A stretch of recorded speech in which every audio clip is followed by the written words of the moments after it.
that just like we have concluded before, right? If they have any means of taking all of us out of Africa and take us somewhere else and just leave the Africa like that, the animals, the field, and the mineral resources underneath. You understand? They just build outposts instead of having cities, countries, no, outposts. Every time they need anything, we just fly in, dig, take, leave. Africans are not as important to them as your resources. That's the point. All right. But there will be so many experts that will disagree with me. Oh. I am not an expert. I am a layman. And life, they say, is a teacher. The more you live, the more you will learn. I've lived long enough to believe what I told you that. So your resources. And with Tifnumbu, that is compromise, that they have compromise on, they don't have to change him. Oh, for your system that keep producing rogues, criminals, yeah, it works for them, I think. But there are some other very much like advanced elite class that will say, no, you don't know what you're talking about. A progressive, sorry, a developed, progressive Africa, where a safe Africa is should in fact be the goal of the West. Because if you could keep Africans in Africa, where you stop all the war, the corruption, and the rest of that, yeah, that will reduce this constant wahala about immigration. So it is not in their own interest that Africa remains underdeveloped or Africa continues to have war and all that. Yeah, those elite experts say, no, no, you don't know what you're talking about. Yet people said these things ignorantly, but you don't know. If to say, well, say if the West probably don't give a shit about Africans, right? They wouldn't be investing so much money on, you know, medications for use, healthcare support, outreach, on education, on this, on that. As at least some people they feed their goat before they sell them. You know, go feed the goat before you sell them sometimes. Eh? But the bottom line, Shy, is that if they can indeed let us stay enough, but that's not how it works. Sure, you get. So wherever or whoever is going to give them the unhindered access, which they already have, by the way, they already have the unhindered access. So maybe if they want more, that's the only thing that will make them say regime change in Nigeria. So don't get too messed up in conspiracy theories, all right? Don't. Because at the end of the day, you are probably going to lose your gaze, focus on the goal, you get? So back to Boko Haram stuff. Good luck, Egbere Jonathan. Although he has now finally come out to say no, he was misquoted. Jonathan came out and said at a book launch, right, yesterday, where Lucky Rabo, former defense chief in Nigeria, wrote a book about his experience of the insurgency in Nigeria and what he think could be done. But as Bullock, right? Jonathan was there. So to share is because it was under him that the whole thing, like the shit actually hit the fan. So and cost him his second term attempt as president of Nigeria. And a lot has happened afterward. A lot. Now you are dealing with a Lakurawa terrorist, ISWAP terrorist, Boko Haram terrorist, Fulani terrorist, and so many other terrorists are banned. Okay.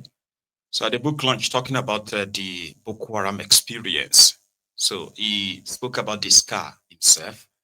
Is the scar he's going to carry for the rest of his life. At the point, like the Boko Haram even attempted to, they nominated Buhari as their mediator to speak with the government on their behalf when they were doing their peace talk back then. So Jonathan now said he expected that although the mediation or whatever meeting never took place, right? However, he expected that if the Boko Haram have so much respect for Buhari, that they nominated him and many other prominent northern leaders at the time, that he expected that when Buhari became your president, it would have been a very good opportunity to end the terrorism. Jonas still never learned, or maybe his own mumu is actually follow come in that regard. You are asking terrorists to end terrorism. Eh? If police in Onitsha, or the police from Onitsha, and the police from Lagos, when they meet themselves, even if the color of their uniform different, when they say a spirit they call, you know, see a spirit they call be that.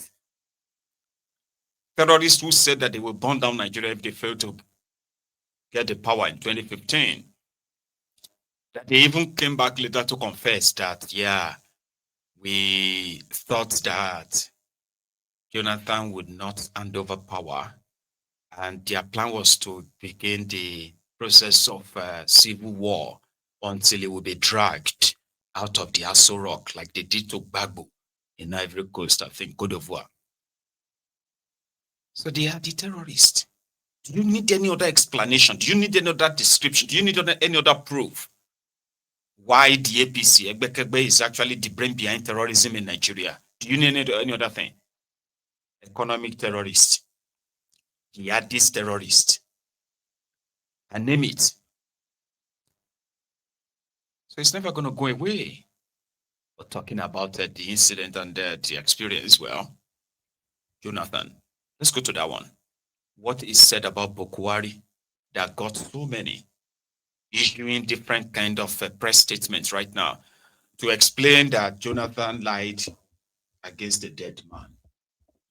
So what's the lie? Or where is the lie? Here is the first part. I will not go through a lengthy protocol because of the time, but there are some few people that we need to recognize. Let me sincerely appreciate our president being represented by the Minister of Defense. Let me appreciate the chairman of this occasion, our daddy, Chief Olusegun Obasanjo. Let me also appreciate the person who brought us here and the wife, General Irabo. Thank you for gathering us to celebrate this book. The keynote speaker, let us appreciate the former NSA. We're happy. And let us appreciate the book reviewer, Bishop Matthew Hassan Kuka. Whenever Kuka is to speak, I'm always pleased because it's more of a scholar than a bishop.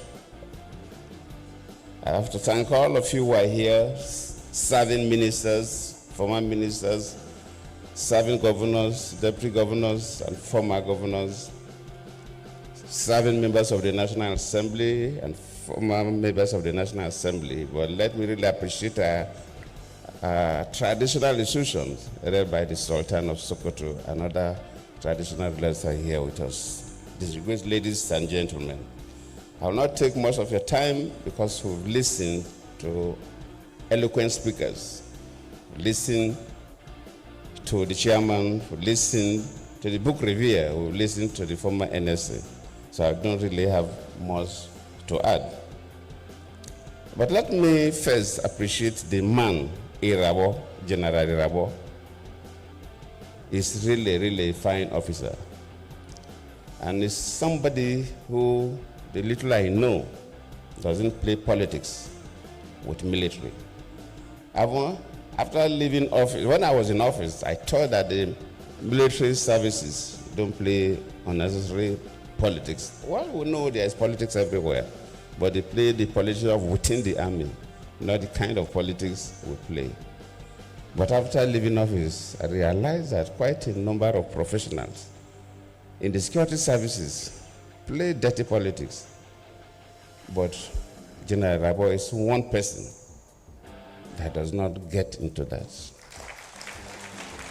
White is white, black is black. Thank you, you're a gift to this country. And the title of the book is quite interesting. Scars and the Boko Haram conundrum.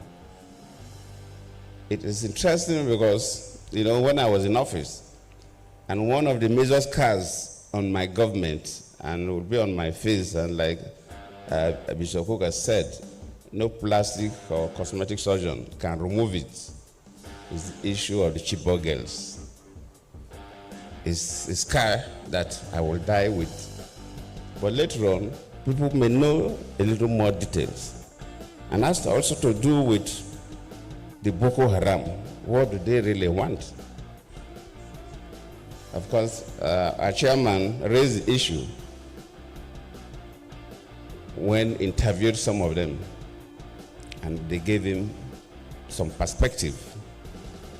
But probably one day, I pray that some of the Boko Haram leaders may be literate enough to document what they have done, so that people will really know what they wanted.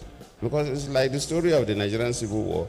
If you read one of the books, My Command, I think it's one of the first books that came out from President Obasanjo, because he was there. Then Ojukwu wrote his own, Because I Am Involved. So when those who were involved in something say it, you get a different perspective. If you go through a research, interview a lot of people, yes, you'll get part of the story, but you will never get the full story of the Boko Haram. Because I was there. The Boko Haram started 2009 when I was the vice president to late Yaradua. Of course, I took over 2010 for 5 years, battling with the Boko Haram until I left. I thought that immediately I leave, within a reasonable time, late General Buhari was going to wipe them out, but till today, the Boko Haram is still there. So the issue of Boko Haram is a little more complex than sometimes we can conjecture. In 1999, when Obasanjo just became a president, we had some issues in the Southwest.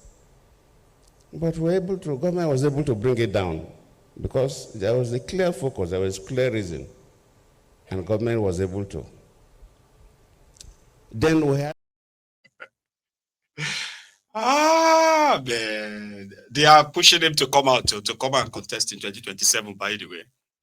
Good luck, Egbere Jolantan. So he's practically saying that Boko Haram should come out and write a book. Do you understand? Like Boko Haram should come out and write a book to tell people what they wanted and why they did what they did, because he hoped that they are educated enough to write a book. Aba. If Boko Haram can write a book now, then he compared them to Obasanjo. Obasanjo wrote about the Civil War, Juku wrote his own. So there will be it won't be a bad idea for all these terrorists to write their own and tell us why they are doing what they are doing. So you probably didn't miss anything. It just keep getting worse and worse and worse after him, maybe. So imagine the next person that will come. If he be Atifku, if he be Atifku. So when Atifku go bring in own madness, all of them will come say, "Oh, but not die, you have." Then who's gonna be after Atifku? I'm just saying, it was just never say never. It's that place.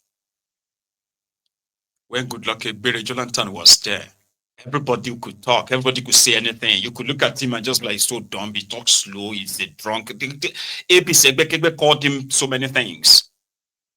Today that you are seeing Nigerians calling their president names, it all started from this guy. Everyone, it was so annoying enough that even you that probably never really liked him, it will become annoying. Like you'll be looking at him and just feel like, man, this guy. So they thought, this was a mistake. Nigeria was supposed to get somebody else, somebody this or that. He was too weak, this or that. But they can't bring Iron Man, Iron Bender, Director Scott. You remember, Abby? That time when they called him the weak man, he still looks so weak. Yeah. And it is not because he is not a gra man. Don't think when they call this guy, I don't know about others, but when people call him a weak man, right? A man that doesn't really, the blood of Nigerians are not worthy of my ambition is not worthy the blood of any Nigerian, only for more Nigerians to end up being killed by the ones who don't give a shit about the blood of Nigerians. Do you understand? So it is the fact that if you listen to his, his kind of like thought as a leader, they are so almost so pedestrian. But others are like he's a lecturer. So if somebody who believes that, it could actually develop based on his own weakness, but based on the strength of others as well, which makes him strong. But people thought they would never have anybody like Jonathan, and they were right. Buhari came with NEPA bill, and now they have the druggy call Mr. Strategist, that is taking your economy to bend corner, jump corner, having a jump fence, and the rest of that. But there is more. You need to read them to watch this too. Jonah? Then we had issues in the Niger Delta. And when I became the vice president, one of the major things I did was to visit the most dangerous camp of the militants in the Niger Delta. I remember when we flew down to Warri, by the time we get to the waterfront to take boats to that camp, they sent information to us that anybody following me must not carry weapon. My ADC, my CSO, that nobody should carry a weapon. In fact, the Commissioner of Police of Delta State said, Vice President, no, you will not go there. The State Director of SSS to say, no, I will not go. I told them I will go.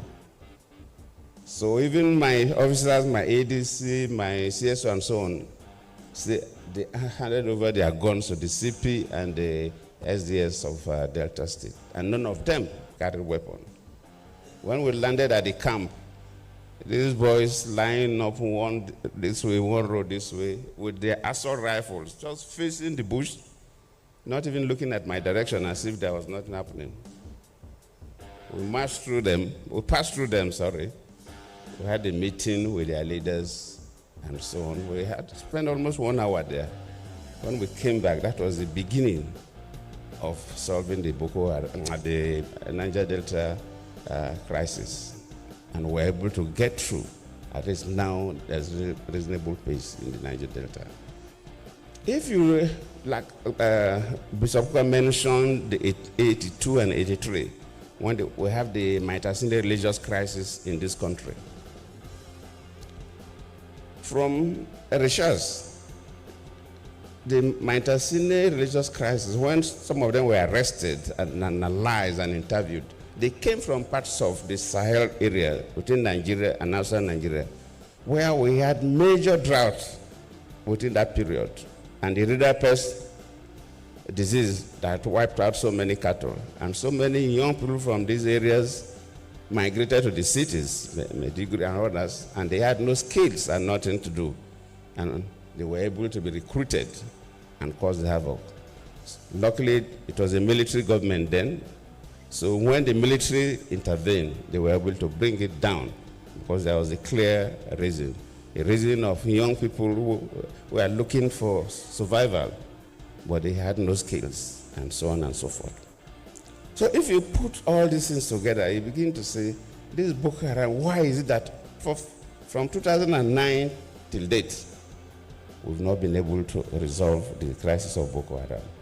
So just like Bishop Kuka tried to raise some fundamental issues. Yes, we need to approach it differently. The issue of carrots and the stick may be adopted. And yes, probably they need something. But if you look at the weapons they use and you value the weapons, then you know that these are not hungry people. So the soldiers that sometimes capture some of the weapons will see better. But the weapons they use, the ammunitions they use, sometimes they even have more ammunitions than our soldiers. So it doesn't show that they're hungry people. And what are these guns sophisticated weapons coming from. And you begin to see that the external hands are also involved, especially when I was